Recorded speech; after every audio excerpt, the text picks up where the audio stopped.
everyone, and welcome back to the Redseapodcast. This is Dennis, as usual, and honestly, how can one even start a solo show today? This is one of the shows where I fucking wish I had Gab with me, but he'll be back quite soon, finally and thankfully. How are you all? Hope you have are having an amazing night, even though if you are a fan of Olympiacos, I don't know how you can not have an amazing night. Morning or evening, of course, if you're watching this or listening to this on the amazing app of Spotify afterwards. If you want to interact with me, all the socials are down below, and while you're there, do like and subscribe if you like what you say. There is a massive, absolutely massive announcement coming very, very soon. Hello. Uh, think you're new. So I'll say this. Η εκπομπή, και το λέω για όλους όσους ακούνε και μετά, η εκπομπή γίνεται στα αγγλικά, γιατί ο σκοπός της εκπομπής είναι ουσιαστικά να συνδέσει όλους τους οπαδούς του Ολυμπιακού Ελλάδα-Ίμπη. Εγώ εννοείται είμαι Έλληνας. My co-host isn't. My co-host is American. So the show is in English. Αλλά εννοείται το ότι όποιος θέλει ό,τι θέλετε, comments, μηνύματα κλπ. Στα ελληνικά, κανονικά και στη χειρότερη θα τα κάνω μετάφραση. So yeah, everything is down in the description. Everyone is welcome. And as I was saying, what a night, honestly. What a night. 6-0, the biggest result I've seen live, I think. Of course, I was quite young when the other 6-goal games happened against AEK. So I'm personally ecstatic. Uh, of course, the main man that scored the brace and assisted as well was Andre Orta. Roman Yaremchuk also scoring a brace and assisting, and so we'll get into that in quite a bit. Palma finally gets his first goal with Olympiacos, and what a fucking goal it is at that. Uh, and of course, another man that I will never get tired of saying his name and that he scored is the record breaking, the absolutely inevitable when he's on the field, Ayub El Kabi. A result that I think is honestly shocking to everyone. I don't think anyone necessarily went into the game thinking that we'd lose. But I don't think anyone also went into the game thinking that we'll score six.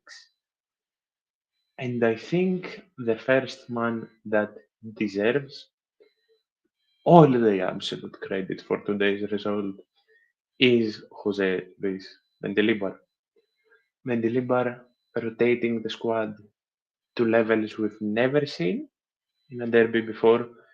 I saw some close followers of the show and good friends of mine at this point panic.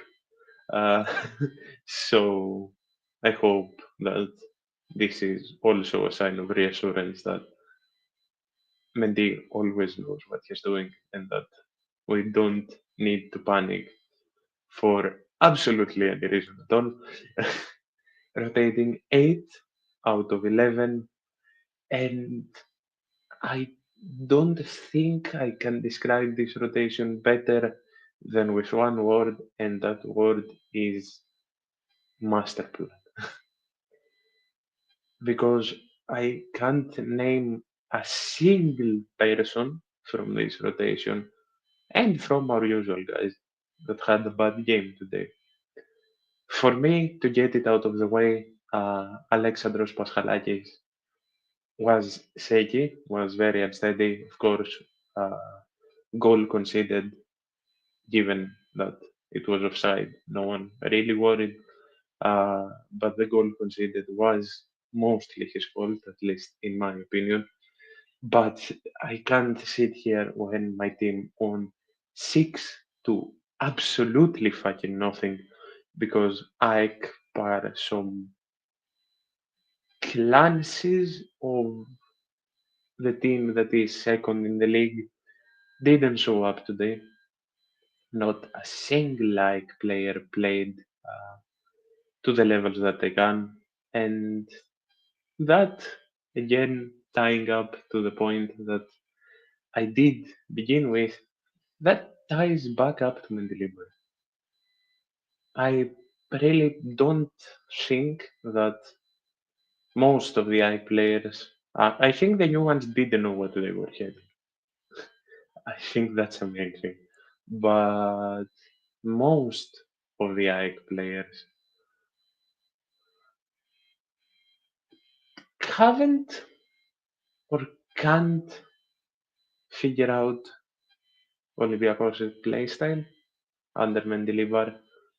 And Dyke did try and create their own game, which is ultimately the game that Mendilibar knows how to work around the best.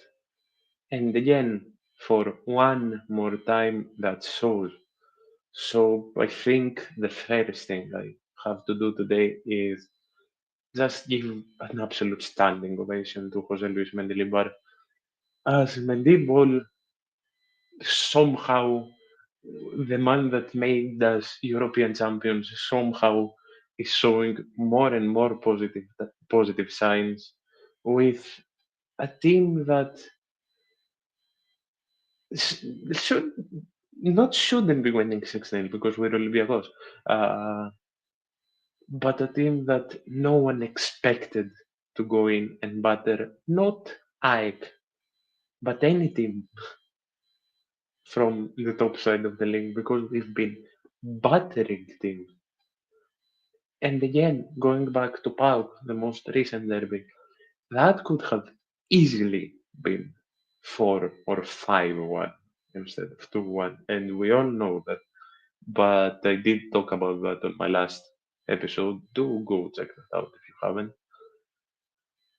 And the most important thing to tie into Mendeleev's absolutely incredible planning today and throughout the entire season as well is that our winning streak continues. Our winning streak now stands at 25, getting closer and closer to the streak, to our best winning streak in the club's history, which I am pretty sure is 34. Someone correct me in the comments, but I'm pretty sure Olympiacos' biggest winning streak is 34 games. The AEK and PAOK derby were two completely different performances. I know, of course, the AEK and PAOK derby were two completely different performances because we won one 2-1 and we won today 6-0. But the fact that we absolutely battered PAOK and couldn't convert our chances, and the fact that today we converted almost every proper chance that we got handed to us shows that even when something goes wrong for Mendilibar, because I did say it to praise Mendilibar's planning, he'll sit his ass down with his staff, with the team, and fix it. And the transition from the 2-1 with the so many missed chances and the 6 nothing today, no matter how bad Dyke played, for me is another up regarding how Mendilibar is planning around this thing and how Mendilibar uses everyone. For me, that's another incredible up. How's El Khabib, by the way? That was the next thing I was gonna get into to get the negatives out of the way, more or less, before getting into the performances I have noted down. Uh, According to Mendilibar, uh, neither Orta nor El Khabib will logically be back for Sunday. Logic says that neither of them, with the strains they have, should be back for Sunday. But both of them have been known to defy logic with injuries in the past. So we'll see. That was purely Mendilibar's speculation. Wasn't even a proper announcement of how the players are. It was just speculation. So we'll see. I don't expect both of them to be back for Sunday, but I'm pretty sure there is a chance Orta will be back. I don't think El Khabib will be back, and I don't know if El Khabib should be back. The weight that's been put on El Khabib, especially this season, not that he's not performing up to the level that's expected. He's performing up to that level and 100 levels above.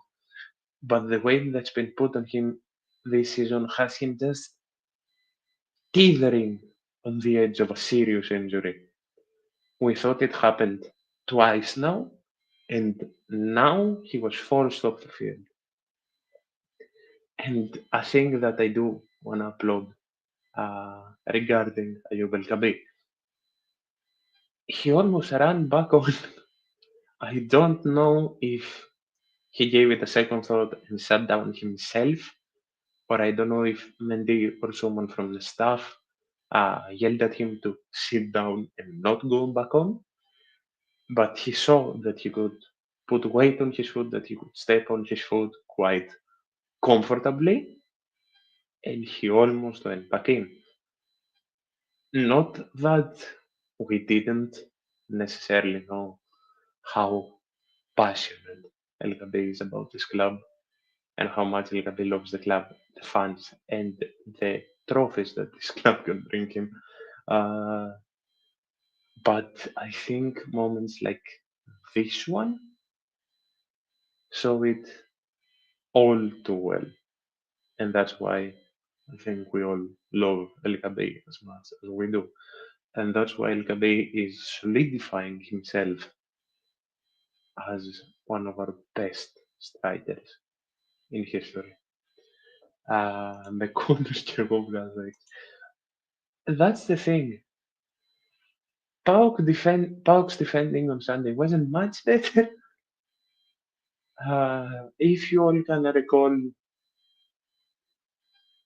the countless chances we missed, whether it was Palma who I'll get into and proudly back up the rant I went on for the recap show of the Pauk game about how good Palma can be and how people are overreacting. But count Palma's miss, count Zelson's main miss chance, and count El Khabib's header. If these three were taken a bit better, just a bit better, because these three chances are conversion issues. It's not Pauk's good defending nor Kotarski. That's why I'm not putting the Orta head in there. It's conversion issues. If these three God-given chances went in, just these three alone, because I can put, for example, I can put Orta's header that was Superman uh, saved by Kotarski. But with these three chances, the game would have ended 5-1. So I think my point sort of stands. Uh, yeah, Mukudi. Mukudi. Mukudi. Of course, Mukudi gifted. Was it the second goal? I'm pretty sure it was the second goal. Uh, yeah, Orta second. I'm pretty sure Mukudi gifted him that with a mistake that honestly shouldn't even be happening uh, in semi-pro, in Vikingur levels of professional football. I know he was dog shit today in general, to speak properly and purely. Uh, but he straight up just kicked the ball to Orta.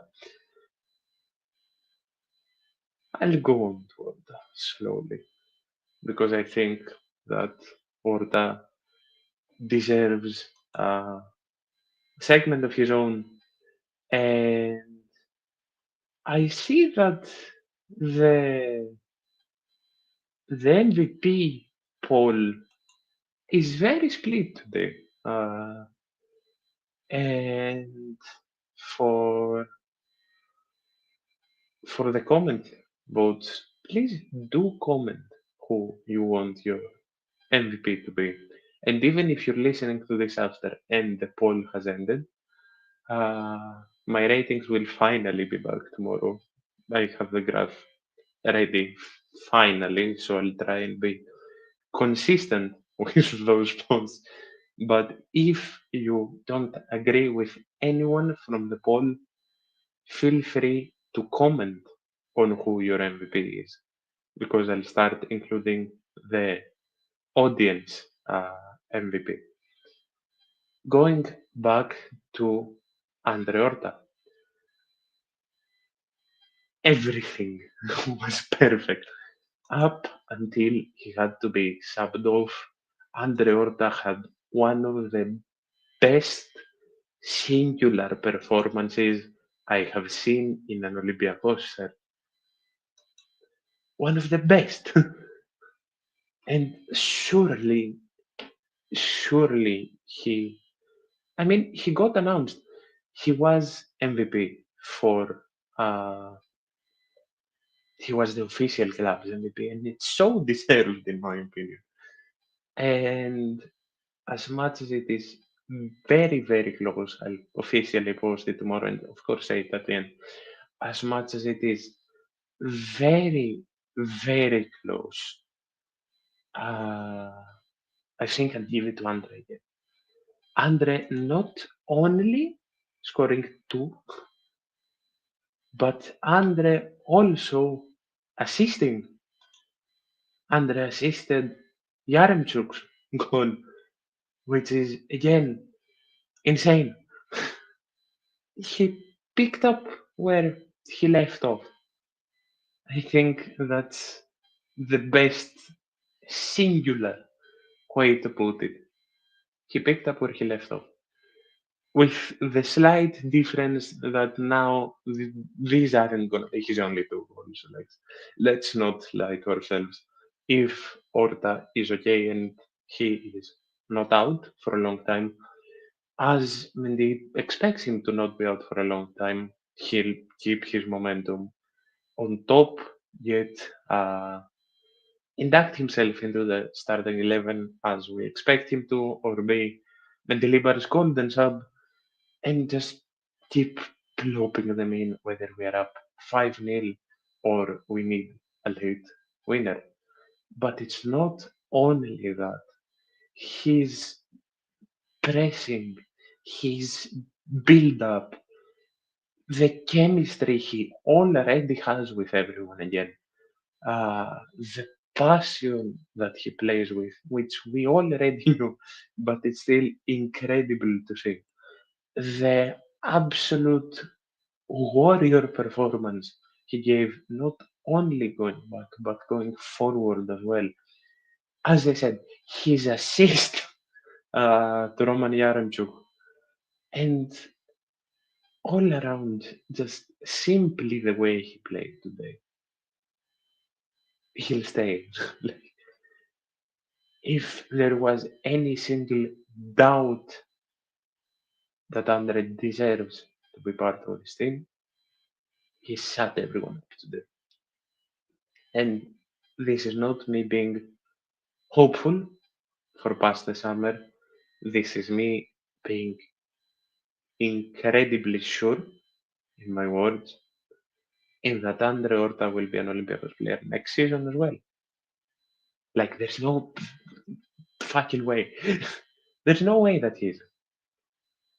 I can't think of a singular scenario or excuse that wouldn't make Andre Orta an Olympiacos player next season. There is no rhyme or reason in thinking of him not an Olympiacos player next season.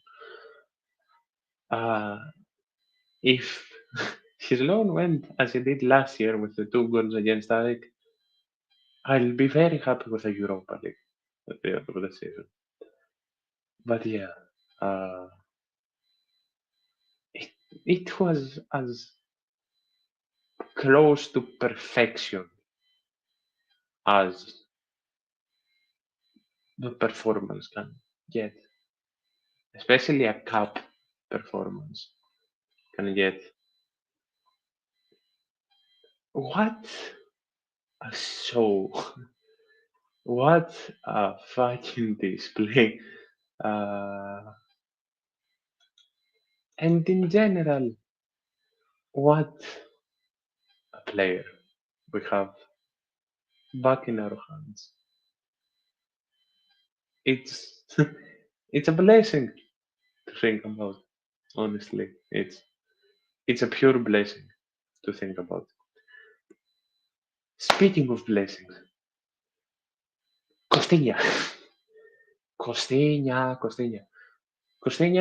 back into the right back position as Roddy moves forward. Uh, Costinha putting 150% into his performance today.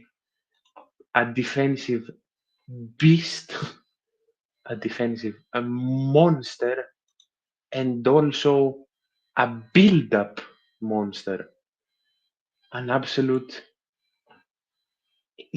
madman, a madman right back, and the right back that honestly deserves the uttermost recognition, the uttermost respect. Also, I hope I didn't cut out at all because I accidentally pressed a button on my setup, and I hope that for the past minute everything has been okay. Please do confirm in the comments that everything has been okay for the past minute. But yes, I've made this point quite a lot of times, uh, and I'll make this point again. If you all just stand back, and this more or less goes for the entire defensive line, the depth we have, and I'll get on to Bruno in a bit. But if we stand back and think about uh, how much we have struggled with depth, especially at the right back position. Like, even when Umar was here, we never really had a proper backup for him. Then Umar left and everything went to shit. Then Rodinei came. Who was Rodinei's backup? 5 different people. Uh, I think Costinha is one of the best backup right backs we have ever had. And calling Costinha a backup is not just a blessing, it's an honor. And if we don't get any insane offers, because we know of Zenit and Leicester City's interest in the winter for Costagna, if we don't get any insane offers for the man, uh, I'll be more than not just happy, but more than proud to see him slowly take over Rodney's spot. But the summer is convo for another day. Costinha is amazing.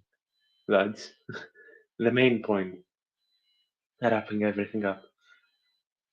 Now, on to the other side of the fullbacks. Bruno Onyemaechi. Bruno Onyemaechi getting his first, not only proper minutes, but his first start in the team. I think three words really describe, can really just sit here and describe Bruno. Passionate, strong, and fast as fuck. Bruno is a tank. Bruno is an absolute tank. He stood up to every single attacker that I put in front of him. Immediately made sure Nicholas Eliasson did fucking nothing in this match. Bombing forward, he was absolutely incredible. His passing was immense. His covering was immense. And finally, we have a left back, Par Ortega, that drags back and doesn't get caught forward.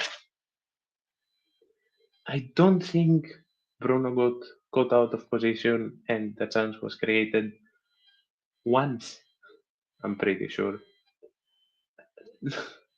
it's it's just insane to me and in my mind that we can sit here and say that we have such quality depth in our defensive line that we can be so much just laid back and comfortable when our entire second unit plays at the back.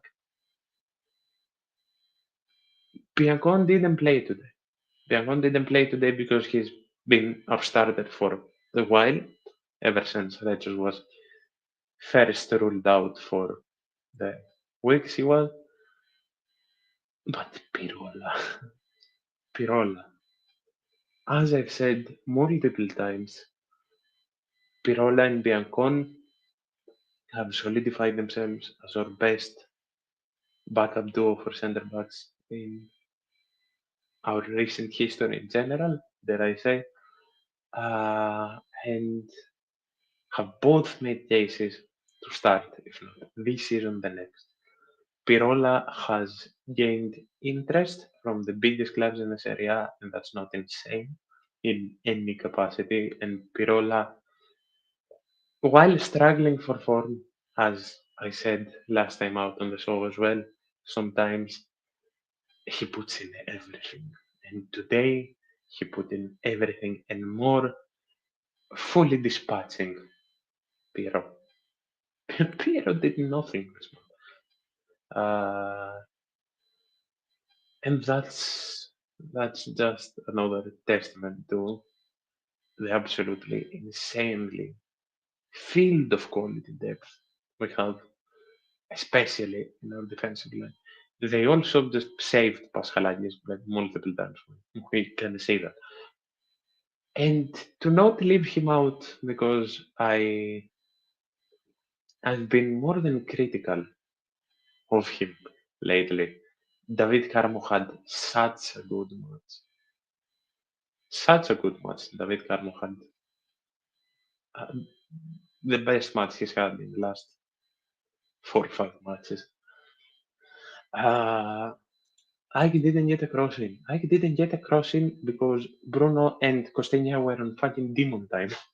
And I didn't get a cross in because no, you don't have fullbacks to support your wingers. That's a whole different story. Hadji Safi didn't even reach Costinha. Hadji Safi got killed by Rodinei. Uh, and I'll go on to him. I'll go on to him. Rodinei. Uh, Rodinei. Uh, I'm struggling to find words. And I'm not struggling to find words because Rodinei played badly today. Rodinei played amazingly. I'm struggling to find words because there is nothing Rodinei hasn't done. Rodinei, in the years that he's been here, has played everywhere. Rodinei has even played as a central attacking midfielder, if you all can recall. And Rodinei, once again, doing everything and anything, leaving his last few breaths on the field, and getting a much deserved round of applause as he got subbed off late on. A man with 5 hearts and 3 lungs, honestly. And again, it goes back to what I said about Costinha as well. Of course, worth mentioning that Brody also had an assist today. I almost forgot. Uh, he did everything at right mid and then added on an assist. Uh, but yes, it goes back to what I said about Costinha, what I said when I was talking about Costinha.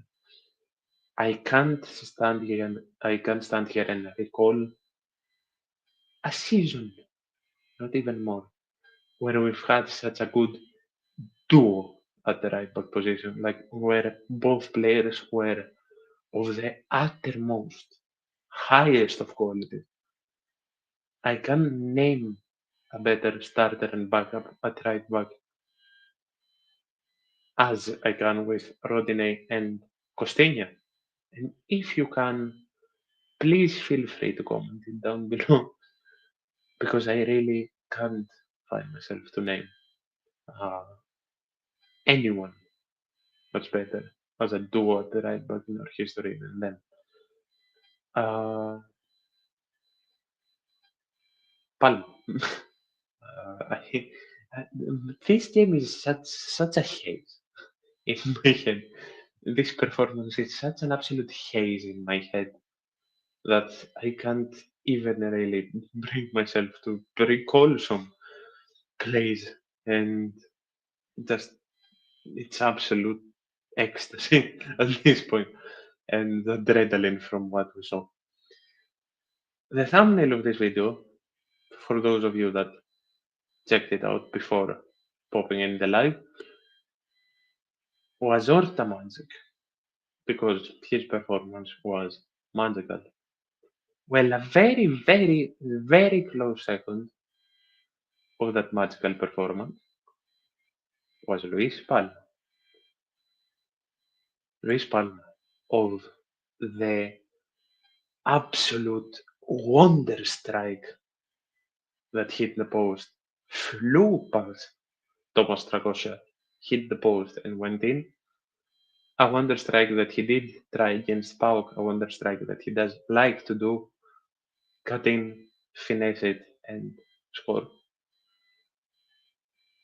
And a Palma that flew down the left wing, leaving Vida to tackle nothing and just stand outside, completely lost, and declaring himself not as just unmarkable but uncatchable sometimes, uh, and picking up an assist. A Palma that also uh, put in one of the most flairful passes I've ever seen with his backheel pass to, I'm pretty sure, Andre Horta. I need to go back and watch the video for that. I'm telling you, some details are just a haze in my head. And honestly, a Palma that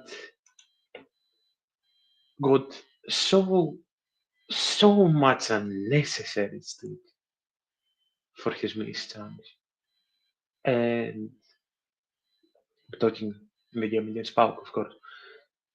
I went on to Twitter, for those of you that haven't listened to this round, I went on to Twitter and said that it's more or less, and I said it live on here as well, it's more or less ridiculous that there always has to be a scapegoat for something, and that people were calling Palma a fraud and useless and untalented, stuff like that. Again, talking about our fans, quote unquote. And then Palma performs up to his best today. You know what? Scratch that. Maybe it wasn't up to his best. Palma will keep getting better. Even from today, Palma will get better and better. And I think we'll all rejoice in such a proper winger. And going back to his run down the left, before I continue my point, how long has it been since we've seen such a trademark winger assist at Olympiacos? How long has it been since we've seen such a trademark winger in general at Olympiacos? Of course, Zelson.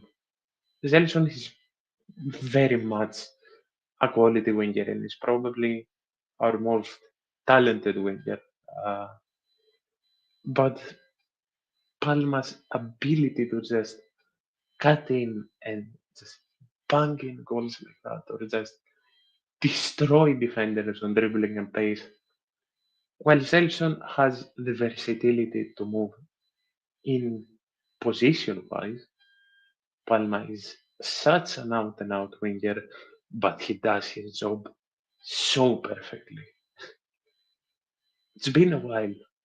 It's not the goal. I won't focus so much on the goal, even though it was an absolute wonder goal. That assist keeps replaying in my head. That run keeps replaying in my head. And I was so incredibly happy to not only see the people that still stuck by and defended Palma and agreed with me, as everyone should defend and support every player if such a missed chance is one is in a while and isn't even costly at the end. Like I know we were all nervous as shit. I talked about our conversion problem uh, that didn't even show at all today, and how Mendy works on every mistake this team does in general earlier on today. But I'm so happy to not only see the players that stuck by Palma just glowed in sticking by Palma. The players as well. I meant the fans that stuck by Palma and glowed because they did, and they are normal fans and they support their team and players no matter if they're scoring three or missing chances. But I was also happy to see that not only I was proven right, but also that the people that were calling Palma useless, fraud, failed transfer already and stuff like that, just shut the fuck up today. Speaking of being proven right and wrong, there is a person that after his back to back to back missed chances, I tweeted out in anger, of course, and in frustration to take him off.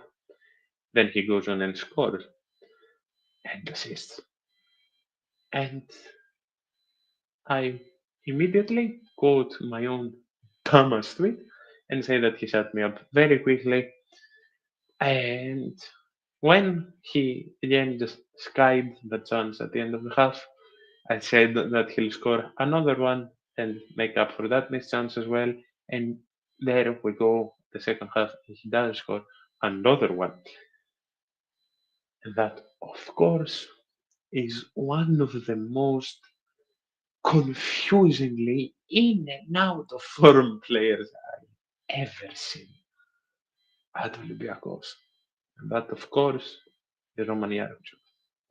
Roman Yaremchuk having his best game in an Olympiacos shirt by an absolute landslide with no second place in sight. Roman Yaremchuk, who was not only necessarily defined by his brace and assist today, but Roman Yaremchuk was very, very lively. Again, he just has that sign that just shows that uh, it's just in his nature to frustrate, whether it was in the chance that he sent sky high, whether it was in the chance that he didn't square the ball and he shot it with all his power hitting the side netting. But I feel like we haven't seen a more incredible showing of his true quality and talent. And I think the best thing to say about Roman Yaremchuk is that if he doesn't flip that switch today, because there is a big chance now that he starts on Sunday. If he doesn't flip that switch today, where um, we need him to flip that switch with the schedule coming up, he will never. It's just not meant to be. But after today, where his ego got boosted to fucking Jupiter, there's just that slight hope again that we'll see the best of Yaremchuk and that finally Ayub El Kabi will have proper quality backup. I hope and absolutely fucking pray that he does. The people that I didn't really touch on was Danny Garcia and Santi Ese. But what's there even to say about these two? Two absolute Spartan warriors. Two players that held down the midfield like a wall. Two players that got in Ike's midfield's head more than perhaps anyone on the pitch. Dan Garcia, of course, a player that Mendy trusts blindly and that will genuinely go to war for Jose Luis Mendilibar, and Santiago is a player that will go to war for Olympiacos and its fans. And there is nothing to say about applaud them as well. There is honestly nothing to say but applaud them as well. Did all the dirty work in the game and did it perfectly, and also helped in every single aspect of the game aside that the passion also, Jesus Christ. Uh, the other two I didn't really touch on were Marko Stamenic and Christopher Velde. I did talk about Zelson very briefly, saying how much I appreciate him. I said this on the last episode, how much I appreciate him as well. But he had more or less uh, a quiet game. He had uh, a game that didn't really wow like Zelson game does. And another uh, another two that had a very quiet game were Marcos Stamenic and Christopher Velde. Of course, Stamenic, a player that gets brought on rarely anymore. Stamenic, a player that gets brought on to see out games and again did just that. And Christopher Velde again just shows signs of being more lively, but nothing major, sadly. And I can't begin to tell you all how incredibly happy I was to see Papa Canelos get some minutes as well today, and how incredibly happy I was to see that he got such such a good uh, round of applause from the fans that were there today. And that more or less leads me to the end points that I wanted to make. And one of them was to applaud Gate 7 for the incredible effort that they put up, which is one of the best that they've put up. Of course, uh, we all know the justice that needs to be served for the Debbie strategy. Jesus Christ. Δεν ξέρω γιατί δεν μπορώ να πω τη λέξη τραγωδία στα αγγλικά. Το είχα πάντα. Uh, and we all know what's going to happen on Friday. And not only the boys of Gate 7 are the ones that deserve the applause, the whole stadium is, and the whole fandom of Greek sports and football deserve the applause for what they truly went on and showed today. And looking forward to games, looking forward to everything that is very, very, very slowly coming up. Of course, we go to Sunday having completely rattled like it's gonna be a completely different game on both ends, but I I can confidently say that all my anxiety has flown out the window. Of course, I don't think we're gonna go there and score another six, but after today, and given how our starters will play, knock on wood, of course, as I said, El Gabi and Porta also make it. I don't think there is a chance we don't comfortably win. Now moving forward, then there is the break, and then we come back and play Bodo.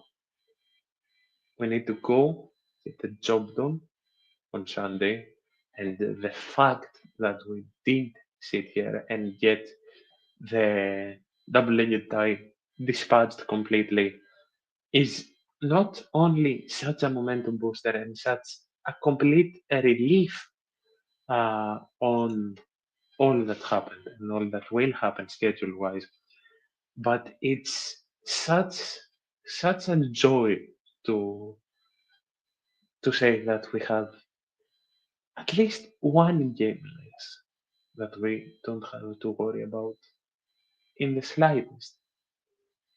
Because with the playoffs coming up, with AEK and with the Europa League tie against Bodo, and probably, given we qualify, playing Lazio after who was arguably the best team in the Europa League up to now. We need all the reliefs we can get, and everyone needs to sit and think that we need to be together as one, no matter what happens. And as I play every single time, please don't fall into toxicity. Please don't fall into toxicity.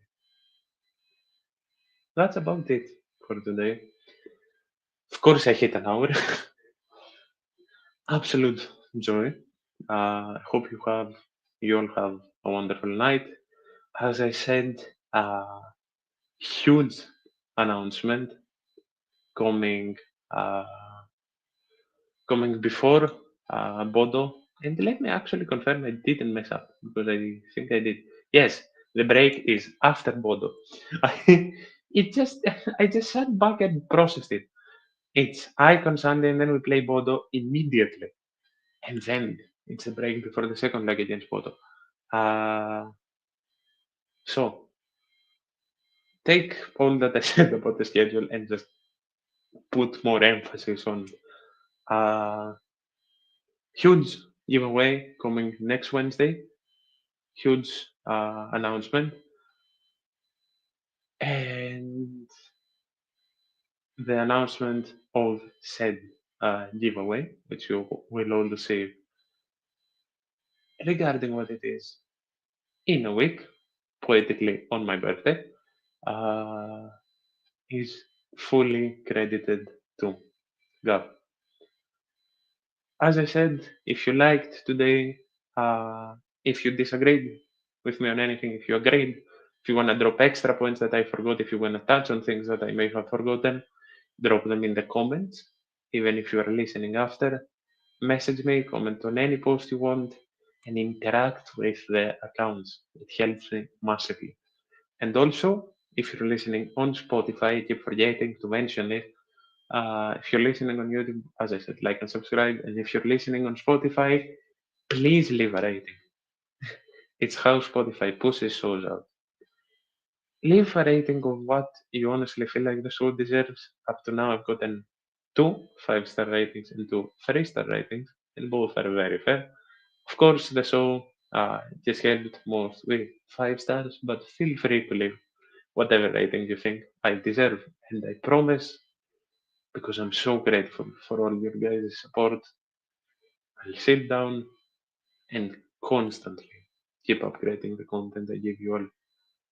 Also, very happy with the chat today, very happy I saw new people. And when, the one last thing is that when you join, there is always a pinned comment of the StreamYard link when I'm solo, and you can hop on with me and share your opinions.